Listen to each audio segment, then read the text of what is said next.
Welcome to Chapter 11. In this chapter, we're going to talk about selections. I've divided it into Basic and Advanced. Go ahead and select Selections Basic. Right-click and choose Edit with Photoshop Elements Editor. You'll notice from previous tutorials that my project bin has collapsed, so we have more real estate. You'll notice that you just see the Layers panel here on the right. If you don't and you have the Effects or Content, just go ahead to the Effects or Content Flyout menu and then choose Close Tab Grouped. Go ahead and make the rectangle layer active, and then turn on the visibility of the layer. And we're going to select the rectangular marquee, which also has a shortcut for M, and you can also get the ellipse marquee at the same time by pressing M. So if you press M once, you get the rectangle. Press M again, you get the ellipse. You'll notice that the tools reflect a change. You have a new selection, add to selection, subtract from selection, intersect. Feathering means if it's 0 pixels, that means it's going to be a hard selection. If you want a softer selection, then you can choose 2, 3, 4, up to some number there. But let's say, for example, if you choose 10 pixels, it's going to be 5 pixels on one side, 5 pixels on the other to give you that soft edge. You'll see what I mean by that later. So let's just go ahead and drag out a rectangle. Very simple. Click, drag. And then you see your marching ants. Not very difficult. Once you have your marquee drawn out, you can move it around if you want. Okay. To deselect a selection, very important because you can forget they're there sometimes. Select, deselect. Let's draw the marquee out again, but let's draw it out here. And press the space bar, and this will allow you to drag your marquee into place. Release the space bar, and you can continue with your selection here, and then press the space bar so you can move it in just right. Now right click, and you can also deselect your selection here. Now let's go ahead and select the square layer, turn on the visibility, and let's draw out a square. Same thing, just click and drag, real simple. But there's also another way. So we're going to right click, deselect. Before you click and drag, press the shift key and then click and drag. This will constrain it to a perfect square. Isn't that nice? That's nice. Once you have your selection, you can either you can press the right, left, up or down arrows to nudge it. Very simple, so you can nudge your selection right into place for that perfect selection. You can press the shift key and the left or right or up and down to move in 10 pixel increments. And so that way you don't have to nudge all day. So let's go ahead and deselect. Let's turn off the visibility of both of those layers. Let's select the ellipse, turn on the visibility. Now press M or go ahead and select the elliptical marquee. And the elliptical marquee is just like the rectangle, just click and drag. Now you're going to see why that space bar is important, because when you have the space bar, you can move it over and drag it out more. Press the space bar, move it into position, and there's your ellipse. Real nice, easy. Now go ahead and turn on the visibility of the circle and turn off the visibility of the ellipse, and then deselect, select, deselect. Now let's draw the circle. Remember from the square, how do we draw a perfect circle? Well, press the shift key with the ellipse, and guess what? Start here, and you get a nice circle. How nice, right? Just like that. Now here's something else I wanted to show you that's really unique about selections. You can right click and say transform selection. Transform selection. This doesn't transform the shape, it transforms the selection. So now I can use one of these control handles and draw and drag out my selection, as you can see here, which is nice. That comes in handy sometimes, you have no idea. Do you see these double-sided arrows? This means you can rotate it all the way around, which is nice. Let me get it here. Let me press the shift key to constrain it to a perfect, see how it lined up nicely? So if I have a little, see that's a little jaggedy? If I press the shift key, it'll make it straight, which is nice. Okay, you can resize it if you want, so you can drag it in like this, no problem. I'm throwing these a whole bunch of shortcuts out real quick here, just because I want to make sure that you're fully aware of all of them. If you press the Alt key and you see how I'm dragging out, watch what happens. It moves both at the same time. If I press Shift and Alt, it will constrain it to a perfect square going in and out. If I press the Control key, I can just have fun and move this one control point. Okay, so let's unselect this. Turn off the visibility of the circle here.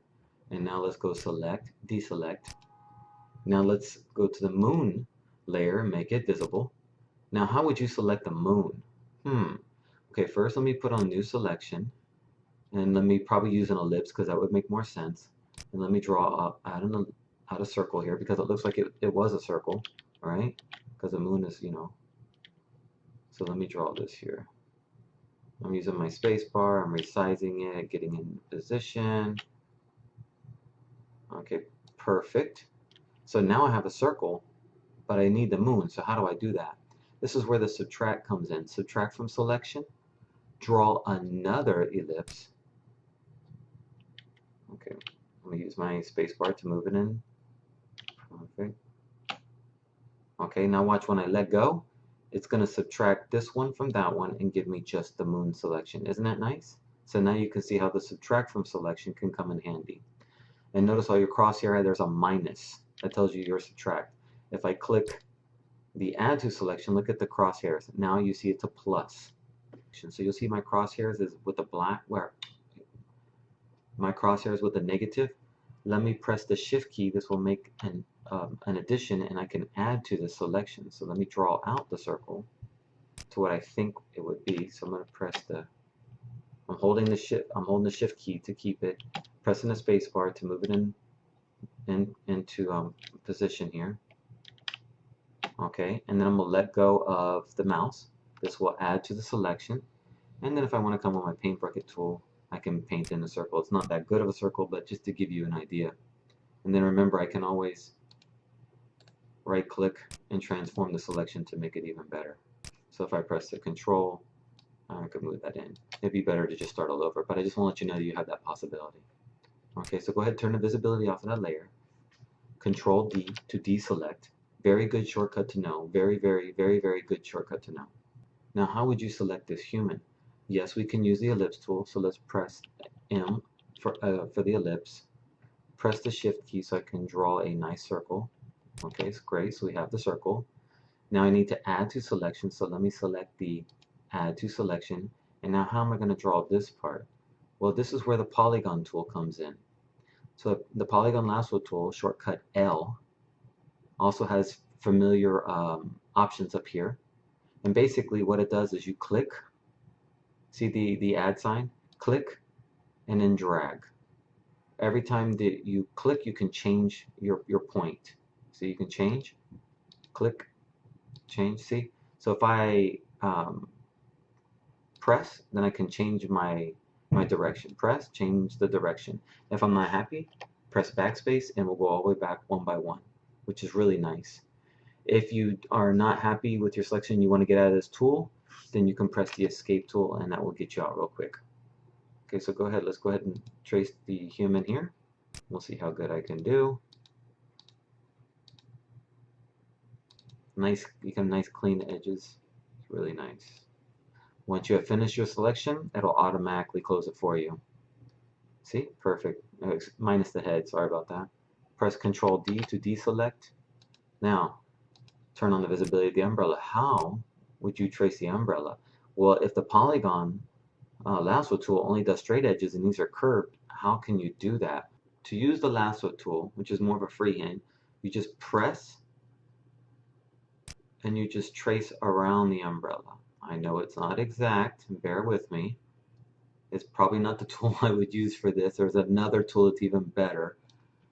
But it's pretty good. Look at that. Let me turn off the visibility of the layer, see if I can see the selection. That's not too bad. But you can see how it's more of a freehand tool. What's great about the lasso tool is, let me turn this off and I can show you better, hopefully.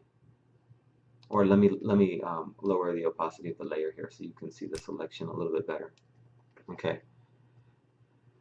If I press the shift key, I can add to the selection. So I can just draw this out and look, I added to selection. If I want to subtract from the selection, I press the Alt key. See how it changed to a minus? And I can subtract that selection. So let's say you see this umbrella right here. I would press the shift key and I would try to get in here a little bit tighter and then just make my selection better. Sometimes I do this. Sometimes I just make a rough selection real quick and then I'll get in here and just fix the places that really need the fixing. You can see how this is out a little. So I would press the Alt to subtract from selection